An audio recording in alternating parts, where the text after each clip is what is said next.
And the president is also understandably not happy about his being fact-checked. I mean, nobody would.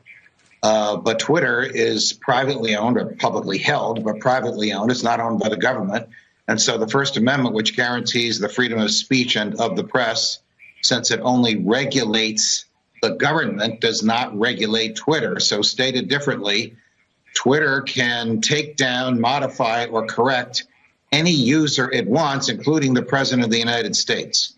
Now, as for his threat to regulate or put Twitter out of business, that, of course, would require legislation, which is somewhat unlikely between now and November. There also would be legal issues if the effort were aimed at silencing someone who has the freedom of speech. Look, I don't like what they say, but I'll defend to the death their right to say it. And under a Supreme Court opinion that the president likes, called Citizens United, Twitter has freedom of speech just like you and I and the president himself.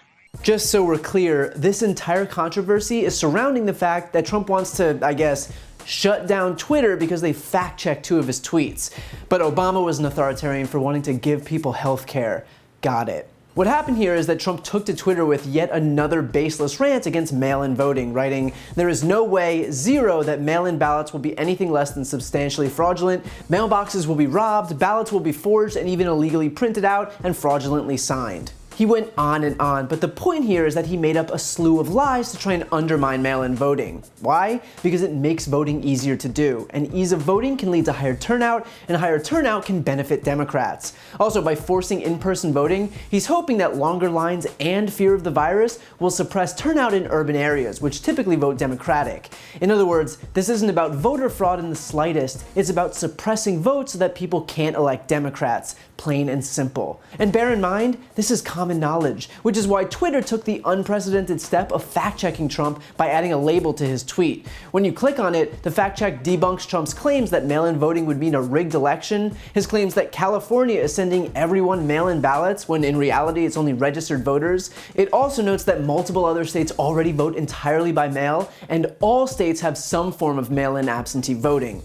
In fact, just some of the many Republican elected officials who've expanded mail-in voting or enabled it without a reason since the outbreak are Iowa's Secretary of State, South Carolina's governor and legislature, New Hampshire's governor, Kentucky's Secretary of State, West Virginia's Secretary of State, and Nebraska's governor. And that's on top of pre-existing mail-in voting in states like Utah, which sends every voter a ballot, Arizona, where most people vote by mail, and Florida, Georgia, Idaho, North Dakota, Ohio, Oklahoma, and South Dakota, all of which allow people to vote by mail without any excuse. What I'm trying to say is that this is, objectively speaking, a stupid hill to die on, and Trump has the support of barely anyone in either party here. Keep in mind, this isn't Twitter taking sides, this is Twitter noting basic facts, noting common sense, and considering Trump's relationship with the truth, that obviously led to a meltdown. He took to Twitter writing, "Twitter is now interfering in the 2020 presidential election. They are saying my statement on mail-in ballots, which will lead to massive corruption and fraud, is incorrect based on fact-checking by fake news CNN and the Amazon Washington Post.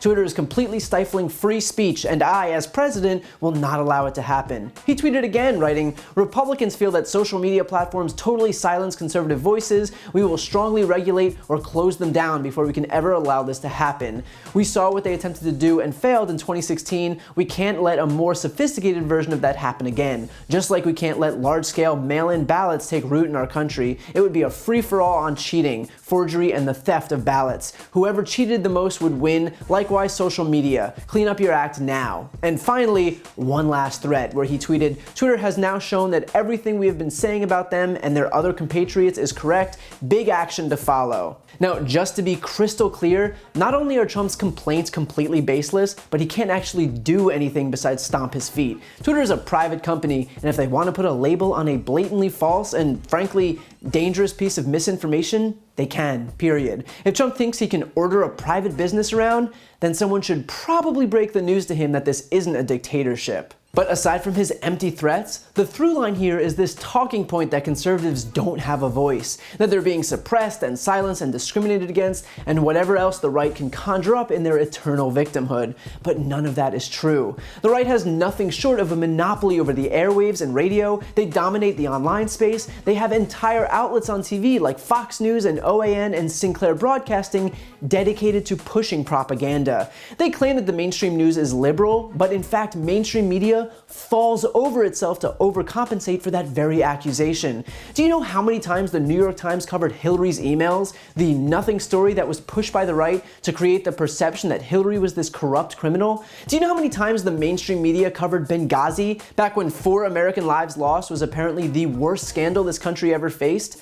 Mainstream media is so concerned with being labeled as partisan, labeled as liberal, that they overcorrect and neuter themselves. That's who the left allegedly has defending it. Meanwhile, conservative media is not only partisan, but Fox News has become a revolving door to the White House. Hope Hicks is now a PR executive at Fox. Sarah Huckabee Sanders is an on-air contributor. Deputy Press Secretary Raj Shah is a Fox VP. Trump campaign manager David Bossie is a Fox analyst. ICE Director Thomas Homan is a contributor. Fox exec Bill Shine was Trump's Deputy Chief of Staff for Communications. Sebastian Gorka, Elaine Chao, John Bolton, Mercedes Schlapp, Ben Carson, Richard Grinnell, Anthony Scaramucci, KT McFarlane all went between Fox and Trump's White House.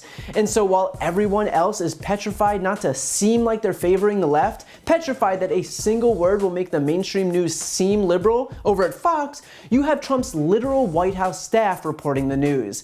And yet everyone else is scared of seeming partisan. Yeah, no, it makes total sense. But look, behind Trump's empty threats and victimhood and all caps screeds on Twitter, the fact that this is what he's focused on, Twitter.com, when 100,000 Americans have died to a virus as the direct result of this White House's own mismanagement, paints a pretty dark picture about Trump's actual priorities as president.